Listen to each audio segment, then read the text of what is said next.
A U.S. envoy is now not sticking to his diplomatical training or lessons, but a biblical promise, while making a statement that is sending shockwaves far beyond Washington. In a podcast interview recorded in Israel, U.S. Ambassador Mike Huckabee told commentator Tucker Carlson that Israel has a biblical right to expansive territory in the Middle East. It would be fine if they took it all, Huckabee said, referencing Old Testament scripture describing land promised to Abraham's descendants. Carlson cited a passage outlining territory stretching from the Wadi of Egypt to the great river, the Euphrates. This is an area that, in modern geography, would span much of the Levant and beyond. That could include parts of present-day Israel, Jordan, Syria, Lebanon, and potentially areas of Iraq and Saudi Arabia. Huckabee responded that while he was unsure of the precise extent, it would be a big piece of land. Carlson, who has increasingly questioned U.S. support for Israel, pressed Huckabee on whether such land claims imply a present-day right. "I'm not sure it would go that far, but it would be a big piece of land. Israel is a land that God gave through Abraham to a people that he chose. It was a people, a place, and a purpose. It would be fine if they took it all." The remarks reflect interpretations often associated with segments of the U.S. Christian nationalist movement, framing Israel not just as a modern state, but as the fulfillment of a biblical covenant. The interview came during Carlson's visit to Israel, a trip that drew separate headlines after he claimed he faced bizarre treatment at Ben Gurion Airport. Israeli and U.S. officials said he underwent routine security screening.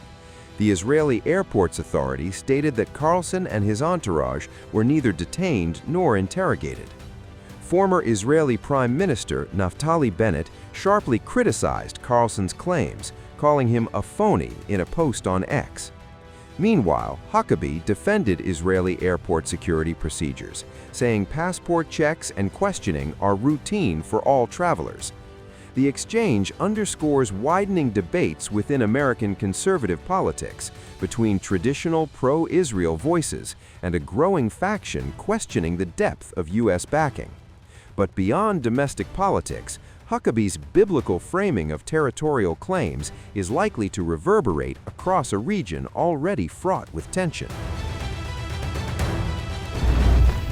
According to Carlson, airport security officials confiscated their passports and pulled his executive producer into a side room for questioning.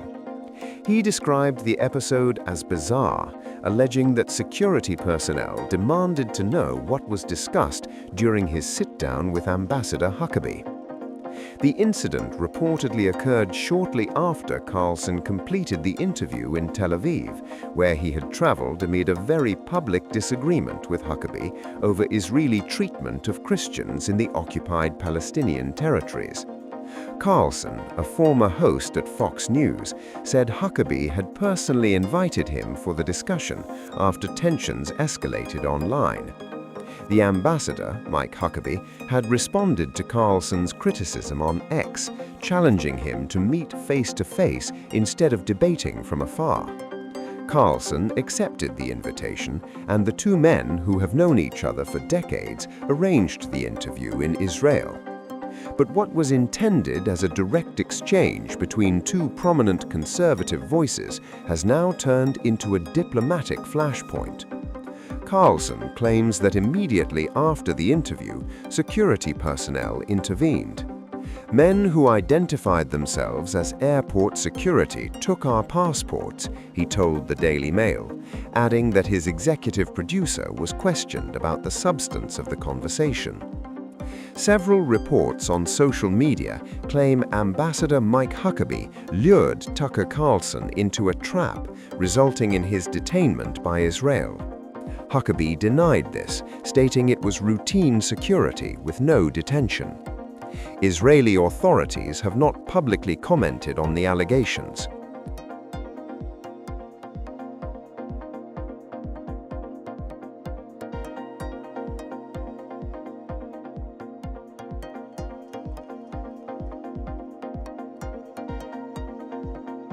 The episode comes at a time when Carlson has become one of the most high-profile right-wing commentators, openly criticizing Israel's influence in Washington.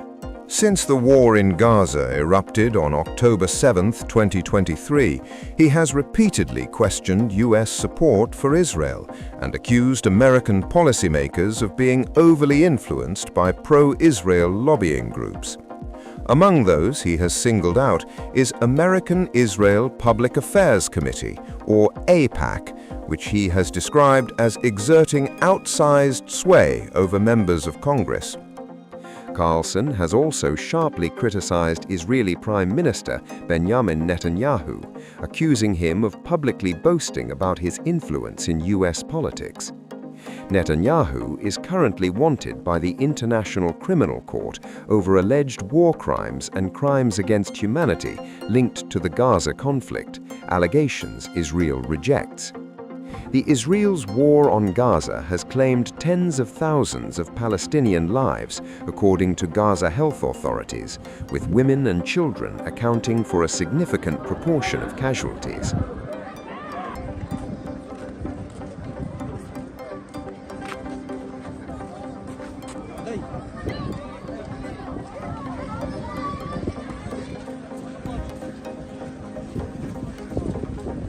Carlson has argued that Washington's backing of Israel has made the United States complicit in the conflict, a position that has drawn both fierce support and strong condemnation. The reported airport detention now adds a dramatic new dimension to that dispute. Questions remain over whether the incident was routine security protocol or a response to the sensitive political nature of Carlson's visit. For now, there is no indication that formal charges were filed or that Carlson was prevented from leaving the country. But the allegation that a prominent American journalist was detained and questioned after interviewing a U.S. ambassador is likely to fuel further controversy. Times of India videos, your daily dose of India and the world. Global news, different views, and sharp analysis. Pressure of expectation from your fans, your supporters. That is often served as a backdrop for several Bollywood. You're not a brute majority anymore. If you individually take out Tehran. Making sense of global conflicts. Tracking the new emerging world order. Strike on Israeli military bases. A multi-pronged. To stay out of harm's way as Israel started bombing targets across. Understanding changing alliances in a polarized world. Tune into TOI videos for all this and more. Click on the bell icon to subscribe and never miss an update.